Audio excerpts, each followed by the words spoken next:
네, 안녕하세요. 네, 글로벌 무형물류 이야기 7주차 강의 진행하도록 하겠습니다. 지난 시간에 이어서 우리가 살펴볼 부분은 이제 우리가 어, 대항해 시대와 관련된 내용들을 살펴보았죠.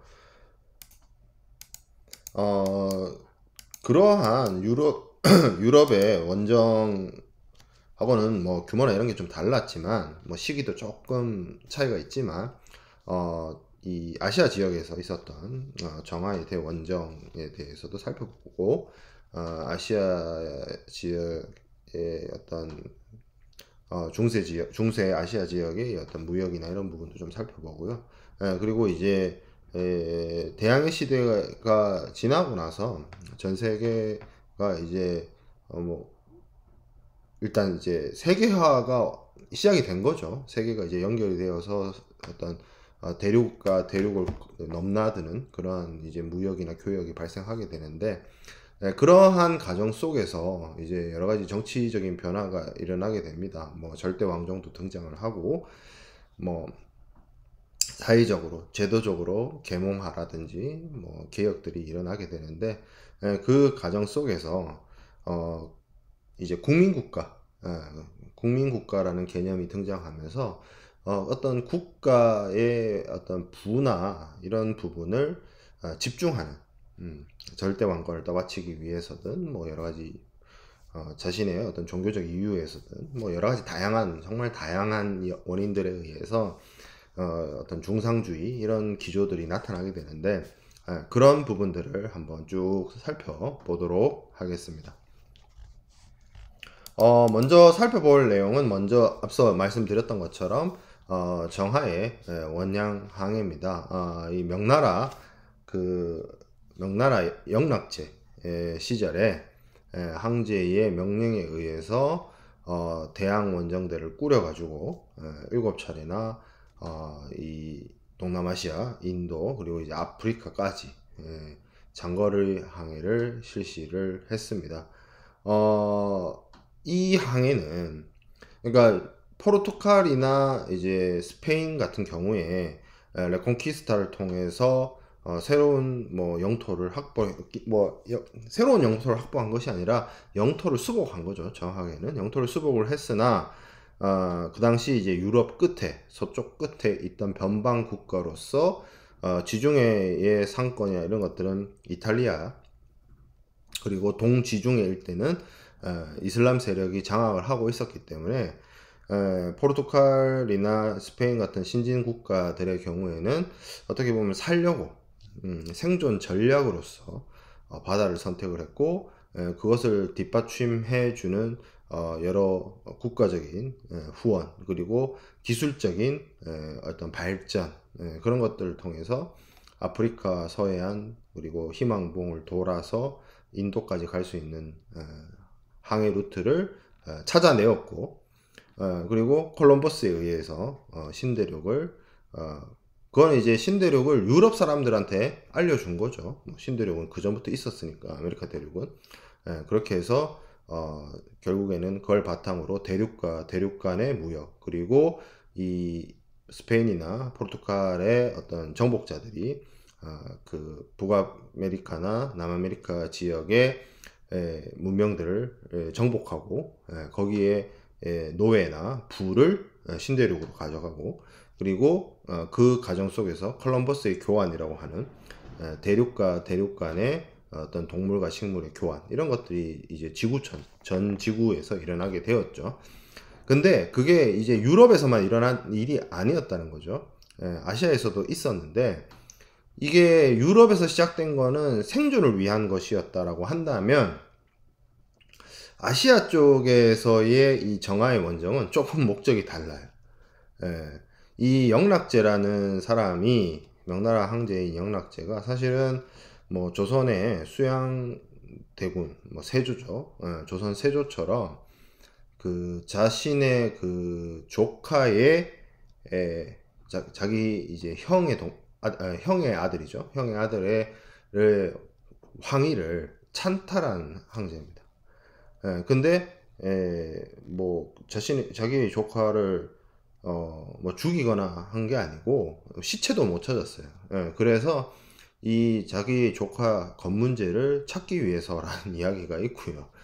그리고 이 천자국이라고 얘기를 하는 이 중국의 그 중원 항조가 어떤 그 무역을 하는 방식이라고 하는 것은 그 조공이라고 하는 형태의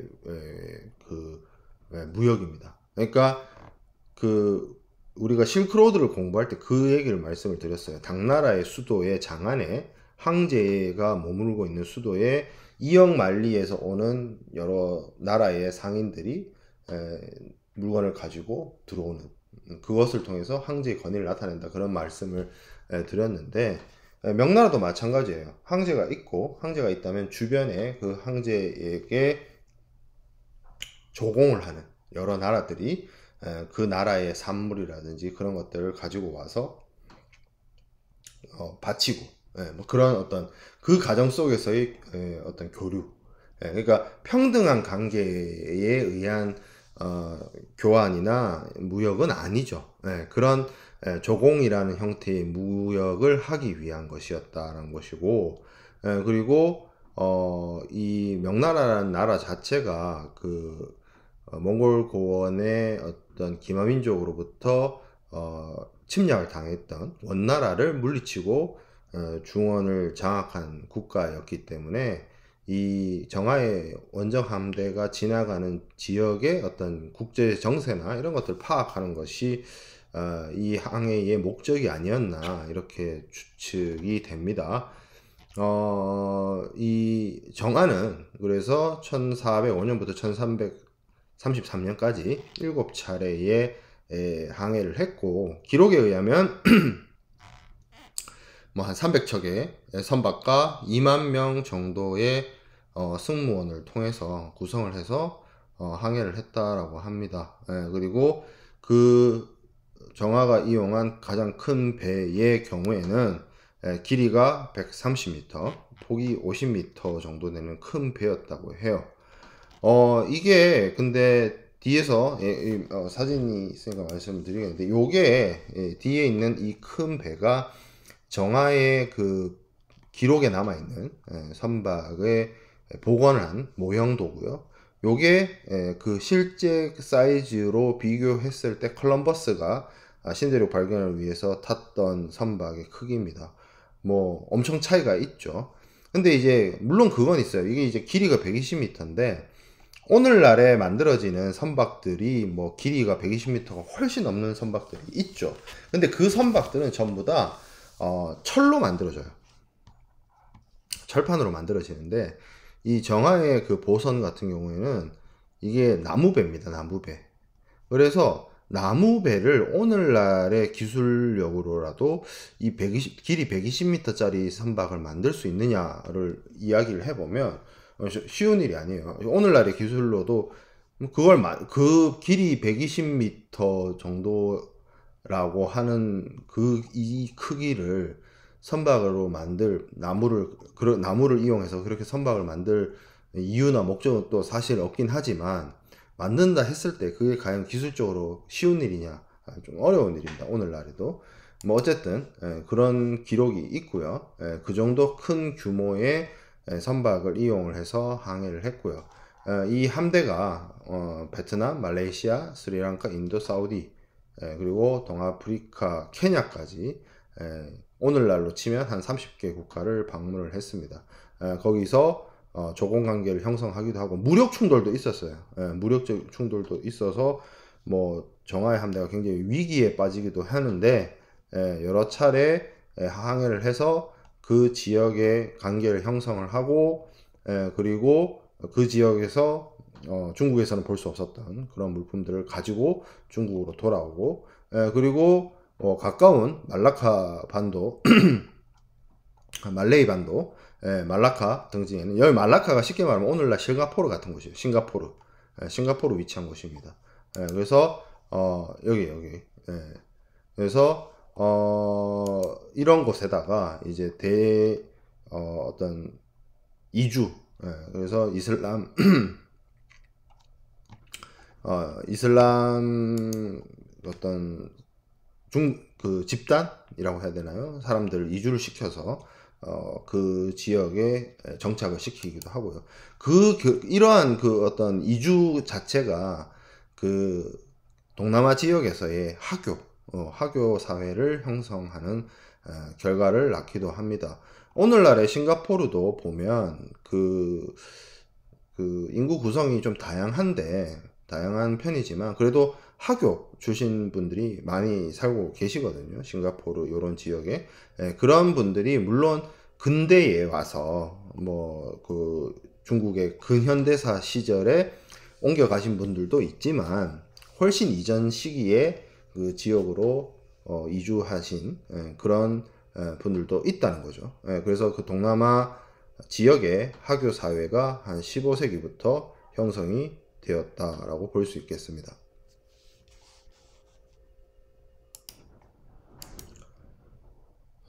이 정하의 항해는 결국에 이제 1433년으로 이어져 오다가 이제 끝나게 되는데, 이게 이제 서양의 대항해 시대와 다른 점이 그 부분이에요. 서양의 대항해 시대는 뭐 바스코 다가마라든지 뭐 마젤란이라든지 이런 사람들이 계속 끊임없이 모험을 하고, 그리고 그 후속하는 그 어떤 선구자에 의해서 개척한 길이 그걸로 끝이 나는 것이 아니라, 그 길을 따라서 돈을 목적으로 했든 새로운 기회를 목적으로 했든 뭐 어떤 일자리를 목표로 했든 새로운 사람들이 계속 그 루트를 따라서 도전을 하고 거래를 하고 뭐 개척을 하고 정착을 하고 이런 식으로 이어지게 되는데, 정하의 원양항해는 정하 이후에 중국 그 명나라 내의 여러 가지 정치적인 이유로 이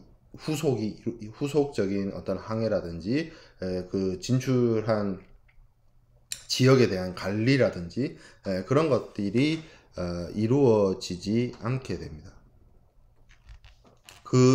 더 이상 그 정하의 원정 항해가 연속적으로 이어지지 않게 되는 거에는 뭐 여러 가지 이유들이 뭐 제기되고 있습니다. 뭐 농민 반란도 있었고, 뭐 어떤 재정에 대한 부담, 뭐 그런 측면도 있었고, 그리고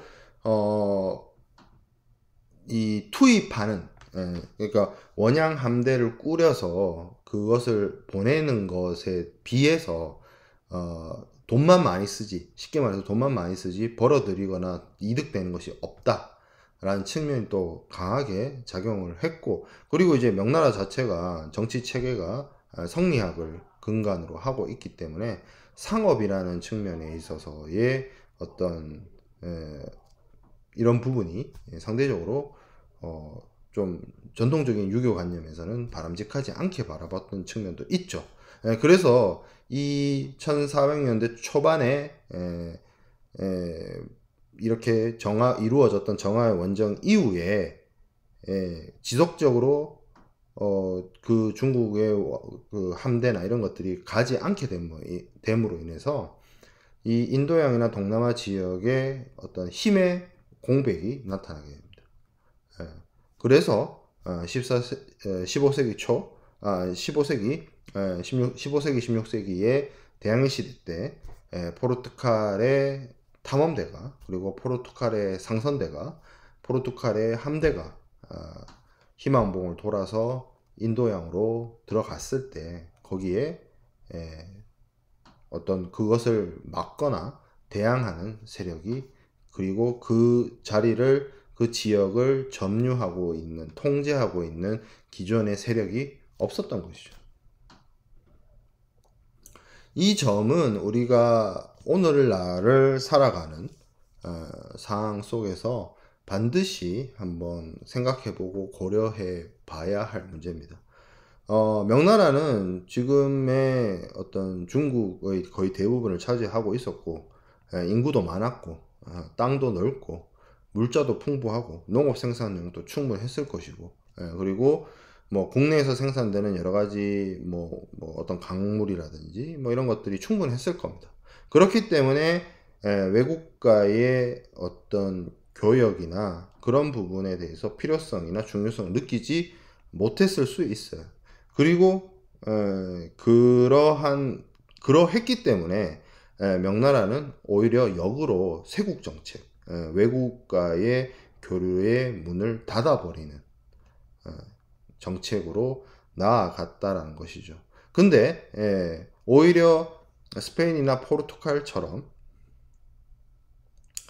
땅이 좁고 농사 지을 땅이 없고 그리고 나라를 다시 세운 지 얼마 되지 않은 그런 신생 국가의 경우에는 생존을 위해서 바다로 나아가서 그 바다에서 새로운 길을 찾고 새로운 기회를 만들고 새로운 도전을 한 것이죠. 그것의 결과가 물론 뭐 오늘날의 스페인과 포르투갈이 어떤 국가의 정세나 이런 것들이 21세기 오늘날을 기준으로 살펴보면 많이 쪼그라들었다고 하지만 이 17세기, 18세기 그리고 19세기에 이르러서 서양 유럽의 문명이 산업혁명이나 어떤 그 식민지 경영 이런 측면에서 동양을 압도하게 되는, 아시아를 압도하게 되는 결과로 이어지게 되지 않았나라는 생각이 듭니다. 이 정하가 이 원양 항해를 하던 시기까지만 하더라도 아시아 지역이 유럽 지역보다 훨씬 더 잘 살았어요. 쉽게 말해서. 근데 이 포르투갈의 어떤 해양 진출, 거기 그 뒤를 이어서 후속 주자라고 할 수 있는 네덜란드, 프랑스, 영국의 해양 진출, 그리고 우리가 중간고사 이후에 학습하게 될 산업혁명, 이런 여러 가지 일들로 인해서 서양이 동양을 앞서 나가게 되는 변곡점이 발생하게 되죠. 사실 이 부분에 대해서는 뭐 제가 수업에서 말씀을 드리고 있지만 이것에 대해서 더 많은 어떤 영상 자료라든지 다큐멘터리라든지 그런 것들이 존재합니다. 그런 것들을 여러분들 뭐 시간이 되시거나 할 때 요즘에는 뭐 유튜브나 이런 것들이 굉장히 많이 발달해 있기 때문에 유튜브에도 있는 걸로 알고 있어요. 그런 것들을 한번 찾아보시면 도움이 많이 어떤 세상을 바라보는 시야를 넓히는데 도움이 되지 않을까 그런 생각을 합니다. 자, 그래서 앞서 말씀드렸던 정화가 이용한 배, 그리고 이제 그 루트들입니다. 정화의 원정로의 루트. 뭐 기록에 의하면 이거보다 더 갔다라고 하는 것도 있는데 사실 뭐 이거보다 더 간들 그게 뭐 중요하겠어요. 영구적으로 지속되지 않았는데 그걸로 끝이었는데 한번 간 걸로 뭔 의미가 있겠어요. 늦게 가는 거, 아니 처음 가는 것보다 늦게 가더라도 그 지역을 잘 활용할 수 있게 만들었다면 그것은 의미가 있죠. 그래서 거기에 정착촌을 만들고 무역 기지를 만들고 사람들을 이주시키고 거기서 그 지역에서 나는 생산물이나 이런 것들과 본토와의 어떤 무역이나 교역을 지속을 하고 그런 거면 의미가 있는데 뭐 한번 모험을 하기 위해서 찾아갔고 그리고 돌아와서는 후속 함대가 없고 후발주자가 없다면 그냥 일회성 이벤트로 끝난 거예요. 쉽게 말하면. 그래서 뭐 그러니까 마젤란하고 비교해 봤을 때 우리가 지난 시간에 배웠던 마젤란의 경우에는 세계 일주를 종료시키지도 못했어요. 본인은 죽었습니다. 필리핀 근해에서. 그냥 그 자신과 함께 했던 부하 선원들이 뭐 생존을 위해서 돌아간 거죠. 본국으로. 그렇게 해서 뭐 엉겁결에 세계 일주를 하기를 했는데 그게 그냥 일회성 이벤트라고도 볼 수 있지만 마젤란의 함대가 그렇게 했기 때문에 스페인과 포르투갈 그 후속되는 뭐 프랑스, 영국, 네덜란드의 모험가들이 그 마젤란의 루트를 따라서 혹은 마젤란과 다른 길로 그 모험을 떠나는 후속적인 도전과 항해가 이루어진 거죠. 예, 그 차인 거예요. 일회성 이벤트로 끝났느냐, 그 다음에 후속되는 여러 가지 새로운 도전자들의 영감을 주고 영향을 미쳤느냐. 그러니까 그렇기 때문에 어떤 분야에 있어서 새롭게 길을 개척하고 새롭게 도전하는 사람들이 되게 선구자로서 존경받을 수 있고 위대한 사람들입니다. 저는 그런 사람들은 되게 리스펙을 해요. 남들이 아무도 하지 않는 것을 도전해서 성취해낸 그런 사람. 그 도전 정신에 대해서 박수 쳐줄만 하지 않나 라는 생각이 듭니다. 자, 그러면 요 비슷한 시기에 일본의 상황을 한번 볼까요? 일본의 그 상황도 되게 복잡해요. 일본사가 뭐 복잡한데 14세기 정도 들어오면 일본에도 정치적인 격변기가 발생을 합니다. 일본의 그 왕이죠. 뭐 왜 그런 표현을 쓰는지 모르겠는데 그 자기들이 천황이라고 하면 그냥 뭐 천황이란가 보다 라고 써주면 될 것 같은데 우리나라 언론들은 보면 일왕이라고 하죠. 그러면 그 제가 생각할 때 가장 좋은 방법은 자기들의 지도자를 부르는 방식으로 그냥 불러주면 돼요. 그 의미를 담으면 뭐 예전에 우리가 일본으로부터 식민 지배를 받았기 때문에 그것에 대한 어떤 거부감이 있는 것까지는 이해되는데 팩트는 팩트대로 봐야죠. 저는 항상 그런 생각인데 그러니까 이제 텐노라고 해요. 텐노. 그 일본 내에서도. 근데 그것이 뭐 한자어가 그런 의미를 갖고 있는 거지. 그냥 그러면 그 일본 사람들이 불러주는 대로 부르는 대로 텐노라고 부르면 됩니다. 천황이라고 불러도 되고 뭐 근데 이제 어떻게 보면 뭐 실질적인 세속적인 정치 권력을 집행하기보다는 어떤 국가적 상징적인 측면이 예전부터 그랬기 때문에 그게 큰 중요한 것은 아니고 사실 일본의 세속적인 정치 리더는 소위 그들이 말하는 텐노 천황이 아니라 이 막부 시절에는 쇼군이라고 하는 그 어떤 무인 정권에 의해서 다스려졌고 뭐 오늘날에는 뭐 소위 말해서 이제 총리 대신이라고 하는 사람이 정치적 지도자가 되어 있는 거죠. 일본은. 근데 이 시기에는 일본 사회에서 아주 특이하게 그 남조와 북조, 그러니까 그 천황이 2명 있던 시절이 있었어요. 그런 분열기를 거치다가 무로마치 막부 시대로 들어갑니다. 아시카가 쇼군이 다스리는. 무로마치는 지금의 오늘날의 교토, 그 오사카 여행 가면 그 옆에 옆에라고 표현하기에는 조금 먼데 아무튼 그 근처에 있죠. 그래서 그 교토의 무로마치의 그 무사 그러니까 군인인데 군인이 현실 정치의 지도자인 거죠. 일본 전체에. 그래서 이 무인 정권을 있었고 무로마치 막부는 이 당시에 이제 무역을 중국이랑 하고 있었어요. 그래서 감합 무역이라는 건데 감합 무역은 간단하게 설명을 드리면 이런 거예요. 어떤 그 명부 같은 게 있어요. 중국 쪽에. 이것도 일종의 조공 무역인데 일본 측에서 그 어떤 사람이 오면 사본을 적어줘요. 원본 사본을 할 때 사본을 적어서 이렇게 주는 거죠. 그럼 이걸 들고 그 사람이 거기를 갔다가 돌아오면 그 사본하고 원본을 대조해서 무역을 하게 해주는 겁니다. 중국 쪽에서. 그걸 이제 감합 무역이라고 합니다.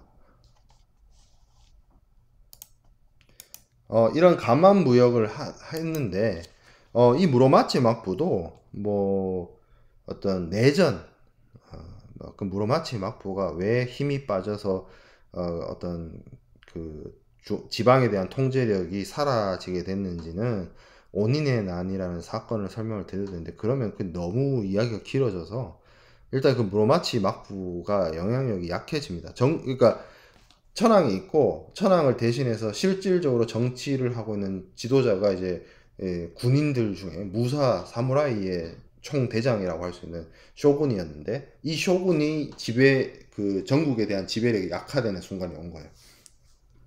그러다 보니 문제가 많아졌겠죠. 뭐 외구가 준동을 하고 그리고 결정적으로 전국시대라는 형태로 지방의 영주들의 어떤 대립, 쟁탈전, 주도권 쟁탈전 이런 것들이 발생하게 됩니다. 그 일본의 전국시대가 대략 한 100년 정도 이어져요. 그래서 지방의 중앙은 지방을 통제를 못하고 지방은 작은 어떤 영주들 간의 분쟁, 충돌, 그래서 어떤 영주가 어떤 영주를 정복하고 뭐 이런 식으로 하는 완전히 그 어떤 권력 다툼이 발생하는 시기가 이뤄지게 되죠. 이 시기에 이 무로마치 막부 시기에는 뭐 농업도 발달했고 그리고 중국하고의 교역, 조선하고의 교역 이런 걸 통해서 물품들도 들어갔고 그리고 뭐 특히 이 일본에도 상인조합 형태가 이제 그 앉을 자 써가지고 자라는 게 있었는데 일종의 길드예요, 길드. 일본의 길드 같은 것들도 있었고 그런 것들이 활용이 되어졌습니다. 그러다가 전국시대를 거치다가 우리가 임진왜란의 원흉으로 알고 있는 도요토미 히데요시가 뭐 전국 통일을 하죠. 물론 이 도요토미 히데요시가 전국 통일을 하기 전에 그의 어떤 상간인 오다 노부나가라는 사람에 의해서 일본의 전국 통일이 거의 임박했지만 그 결실은 부하의 반란으로 보지 못했고 그 오다 노부나가의 유지를 이어받아서 도요토미 히데요시가 전국 통일을 이뤘죠. 근데 이 도요토미 히데요시도 뭐 일본 왕이 되거나 뭐 그러지는 못했어요. 그냥 어떤 실체적인 세속 군주 내지는 정치 지도자로서 역할을 했죠. 그리고 이 전국시대에 통일이 이루어지기 전에 아무래도 어떤 각 지방마다 영주들이 존재했고 그 영주들 사이에서 전쟁이 끊임없이 이루어지는 시기였기 때문에 난세였죠. 말 그대로 난세. 그래서 그 시기에 1543년에 일본 규슈섬 서남단에 포르투갈 상인들이 도착을 해서 거기서 하승총, 그 새를 떨어뜨리는 총이란 뜻으로 조총이 전달이 됩니다. 그냥 총만 전달이 된 것이 아니라 그 생산 기술들이나 이런 것들이 전달이 돼요. 그래서 불과 한 50년 뒤에 임진왜란이 발생을 하게 되면서 그 조총의 위력을 통해서 임진왜란 초창기 때 조선에 막대한 피해가 발생하게 되죠. 임진왜란이 끝나고 나서 임진왜란의 원흉이라고 할 수 있는 도요토미 히데요시와 그 세력은 몰락하게 되고요. 이 오늘날의 도쿄를 근거지로 하는 도쿠가와 이에야스가 새로운 군사정권을 수립을 합니다. 그래서 이 군사정권인 에도 막부가 일본의 메이지 유신이 발생할 때까지 정치 체계를 유지를 해요. 그러니까 쉽게 말하면 좀 이해하기 쉽게 말씀을 드리면 우리나라 한국의 조선 시대에 조선 전기, 그러니까 임진왜란을 기준으로 조선 전기는 무로마치 막부와 전국 시대였고 임진왜란을 기준으로 조선 후기는 일본은 에도 막부 시대였던 거죠. 이 에도 막부로 들어오면서 사실은 전국 시대까지만 하더라도 서양의 무기라든지 조총과 같은 여러 가지 서양의 문물이나 이런 것들 그리고 기독교 이런 것들이 일본에 많이 전파됩니다. 누구에 의해서? 포르투갈 네덜란드 이런 지역의 상인들로부터.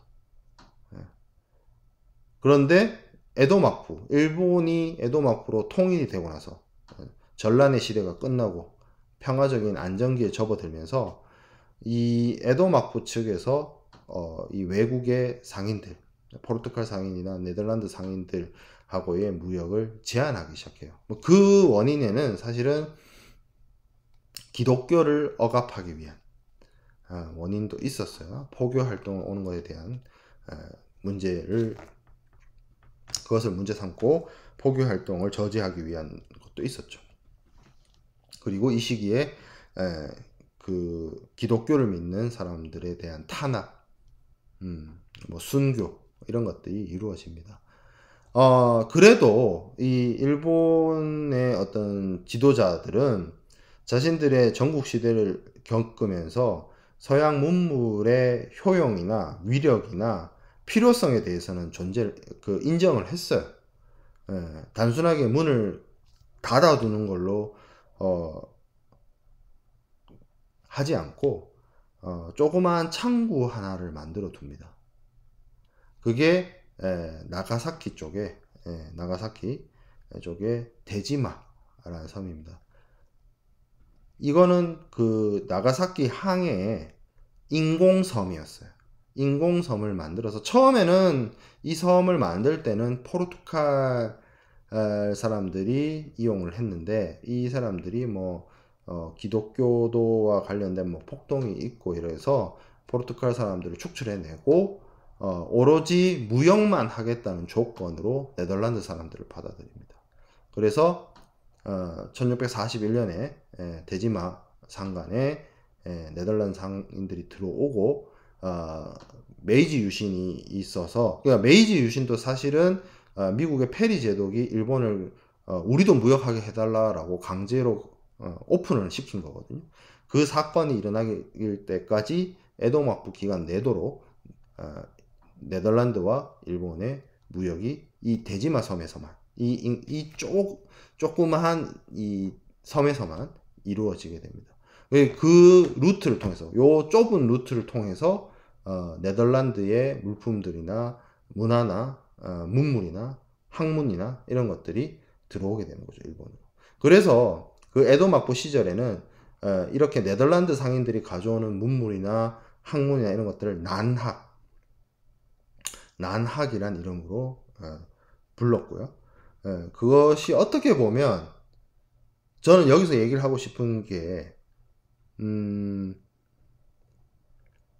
한국하고 일본의 가장 큰 차이가, 조선은 말기에, 조선 후기에 보면 서양 문물에 대한 어떤 수용을 적극적으로 하자는 학파가 있었죠. 여러분들이 아마 국사 시간에 배웠을 것이라고 생각합니다. 그 북학반이 뭐 실학이니 뭐 그런 학자들이 있었는데, 그것은 그분들의 노력으로 끝나요. 조선은 국가 차원에서 어떤 서양 문물을 적극적으로 수용을 하거나 그것을 받아들이려고 하는 어떤 노력이나 어떤 장치나 제도나 그런 게 없어요. 그리고 결국엔 또 뭐까지 가느냐, 결정적으로 서구 세력이 대포와 이런 총칼을 들고 시장 개방을 요구를 했을 때 흥선대원과 같은 위정자들이 막아서죠. 세국 정책으로 나가죠. 근데 일본의 경우에는 전국 시대를 겪었단 말이에요. 생각을 해보세요. 100년 동안 전국이 하나의 통치 제재로 되어 있는 것이 아니라 지방별로 찢어져 가지고 이런 거죠. 부산, 창원, 진주, 포항, 대구, 여기에 각각 지역 영주들이 있어요. 그래서 매년 대구 쪽에 사람들하고 뭐 진주 쪽의 사람들이 전쟁을 해요. 부산 쪽 사람들하고 울산 쪽 사람들하고 전쟁을 해요. 봉건시대 때, 중세 때, 그때 뭐 총칼 들고 싸웠겠죠. 그걸 100년을 한다고 쳐보세요. 그게 이제 전란이죠. 물론 그 100년 동안 매일같이 전쟁을 하진 않겠죠. 뭐 농사를 지어야 될 때는 농사를 할 거고, 농번기 때는 못 할 때가 뭐 겨울이거나 농사 끝난 다음에 전쟁을 하거나 하겠죠. 조금이라도 더 많은 땅을 차지하기 위해서. 그러다 보면 결국에는 전쟁 기술이 발달할 수밖에 없고, 전쟁을 전문적으로 다루는 사람의 입지나 사회적 지위가 올라갈 수밖에 없고, 예, 그리고 전쟁을 승리하기 위해서 새로운 무기, 신무기에 대한 수요가 있을 수밖에 없고, 그 신무기에 대한 수요를 충족시키기 위해서 서양으로부터 받은 나르는 새를 떨어뜨리는 나무 막대기, 조총, 이런 것들이 필요로 하게 되는 거고, 그 필요를 충족시키기 위해서 기술을 배울 수밖에 없고, 조총이 도입되는 거죠. 적극적으로. 사실 이거는 일본만 그런 게 아니고요. 조선도 임진왜란을 엄청 겪고 나서 조총에 대한 무서움을 알았어요. 그래서 임진왜란 이후에 국가적인 차원에서 하승총 부대를 만듭니다. 뭐 훈련도감이나 이렇게 해서 조선의 군사 체계가 바뀌어요. 임진왜란 이후에. 근데 그 한 번으로 끝나요. 조선은. 그렇게 하승총 받아들여서 그것이, 예, 한일 병탄까지 그냥 쭉 가요. 이모군란 그때까지 쭉 가요. 근데 조총이란 거는 하승총이거든요. 이 하승이 뭐냐면 이렇게 심지를 태워가지고, 심지를 탁 태워가지고 그 뭐라고 해야 될까요? 요 총열 안에 있는 하약을 터트려서 이 단순한 쇠구슬 같은 총알을 이렇게 앞으로 내보내는 그런 아주 기초적이고 초기의 하약 무기였단 말이에요. 근데 이게 발달을 해요. 유럽 같은 경우에는 계속 전쟁을 하면서 이 무기가 발달이 됩니다. 그래서 총의 내부에 뭐 강선을 만들어서 탄도의 어떤 정확성과 방향성을 개선하기도 하고, 심지에 불을 붙여서 하는 방식이다 보니 비가 오거나 날씨가 안 좋으면 그걸 사격을 못 하게 되니까 부싯돌을 이용을 해서, 그걸 이제 플린트락이라고 하는데, 뭐 그런 식으로 이용하게 되고, 뭐 그리고 이제 원래는 흑색 하약이라고 했죠. 그 쇠구슬 같은 거를 에다가 하약을 같이 넣어서 이 하약을 폭파시켜서 이 운동해지를 생성시켜서 이 쇠구슬을 앞으로 내보내는 방식이었는데, 거기서 더 나아가서 탄두와 탄피를 만들어서 탄피를 폭파시켜서 이 탄두를 앞으로 내보내는 방식으로 바뀌고, 그 이제 소위 말하는 총알 5.56mm, 7.62mm 하는 그 총알, 이런 것들이 사용되는 식으로 총기의 발전도 계속 이루어진단 말이에요. 근데 일본의 경우에는 지속적으로 서양과의 어떤 교두보, 그것이 일본 전체가 개방이 되어 있고 일본 전체가 국제 무역을 하는 건 아니지만, 저 대지마라는 아주 좁은 창구 하나를 남겨둔 저 하나의 차이가 나중에 19세기 와서 일본이 메이지 유신을 통해서 서양 문물을 적극적으로 받아들이고, 그걸 통해서 국가 시스템을 바꾸고 소위 말하는 산업화와 근대화를 이끌어내는, 그런 것들이 가능했던 게, 저 좁은 통로라도 남겨두고 있었기 때문에 가능한 것이 아니었나, 저는 그렇게 생각해요. 무조건 맞고 무조건 안 돼, 무조건 이거는 이렇게 하면 안 돼라고 철벽을 치는 거가, 막을 건 막더라도 뭐 이게 누르면 누를수록 작용 반작용에 의해서 폭발하거든요. 너무 세게 누르면. 그러니까 어느 정도 선에서는 막을 건 막되, 합리적인 수준에서 열어놓을 건 열어놓으면 그것을 통해서 어떤 좀 더 좋은 방안, 좀 나은 방안을 찾을 수도 있다라는 생각이 듭니다. 이 차이가 제가 앞서 정하의 원정 항해와 그 유럽의 대항해 시대의 결과가 달랐다라는 걸 말씀드리는 것처럼, 조선의 세국 정책과 일본의 어떻게 보면 서양 문물에 대한 어떤 개방, 이 차이가 한국과 일본의 근현대사를 바꾸게 된 원인일 수도 있지 않느냐라는 문제제기를 하는 겁니다.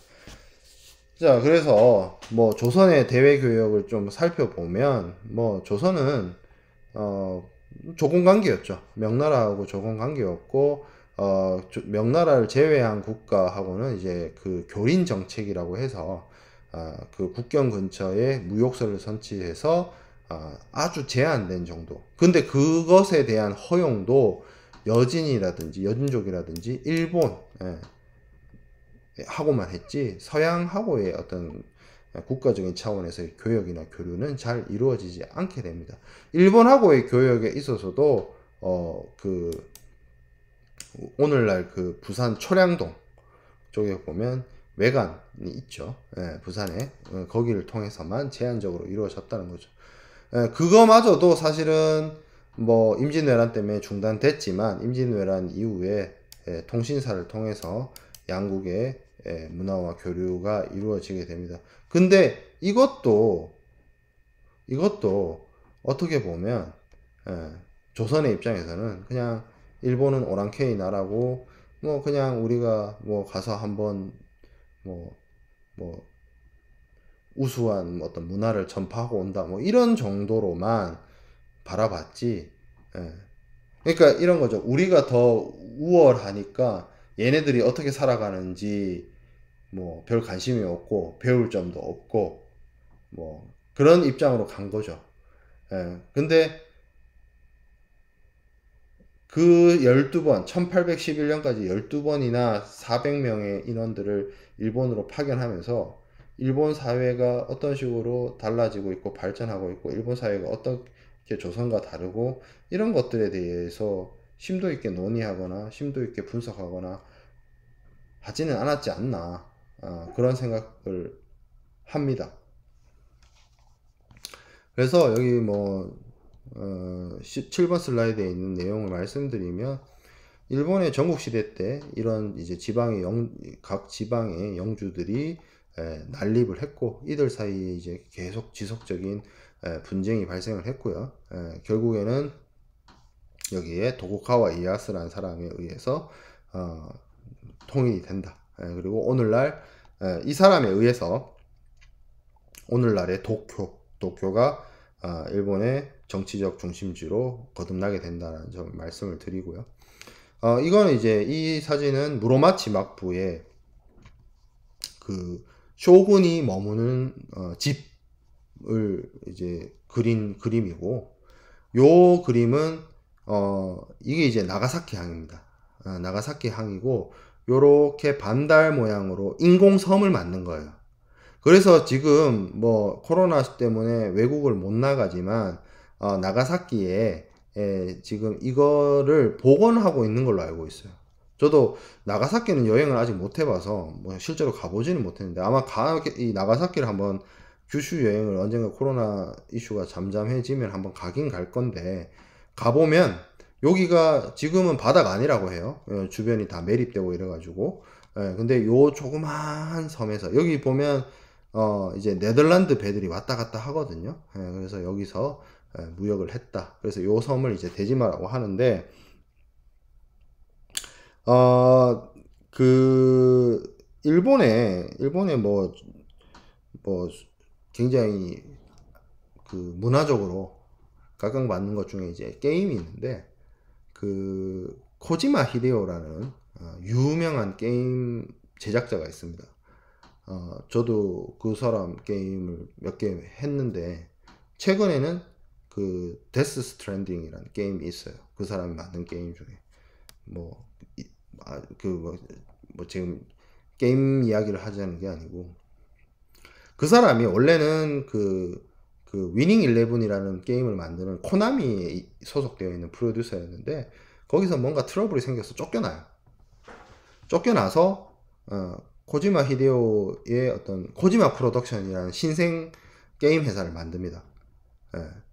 근데 이 사람이 원체 명성이 있어서 그 호라이즌 제로 던이라고 하는 그 게임을 만든 네덜란드의 게릴라 게임즈라는 회사에서 기술을 전수해줘요.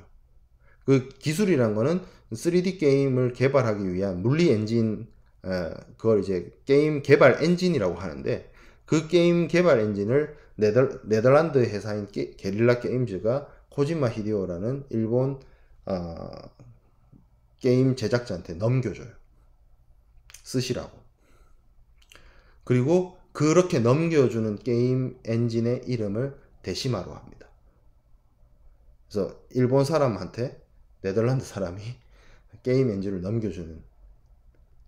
그리고 그 의미인 거죠. 이 섬, 네덜란드와 일본을 연결한 이 섬의 의미를 그 물리 엔진, 게임 엔진을 건너주면서 되찾는 것이고, 네덜란드 사람들 입장에서도 이 섬이 의미가 있나 봐요. 예. 어떻게 보면 자신들의 어떤 그 네덜란드 뒤에서 이제 네덜란드 얘기를 하겠지만 네덜란드 사람들이 바다로 나아가 진출해서 전 세계를 무대로 무역을 할 때의 어떤 아주 중요한 무역 기지였기 때문에 큰 의미가 있는 것으로 알고 있습니다. 제가 생각했던 것보다 앞부분에 대한 설명이 조금 길어졌는데 수업 내용 끊어서 이어가도록 하겠습니다.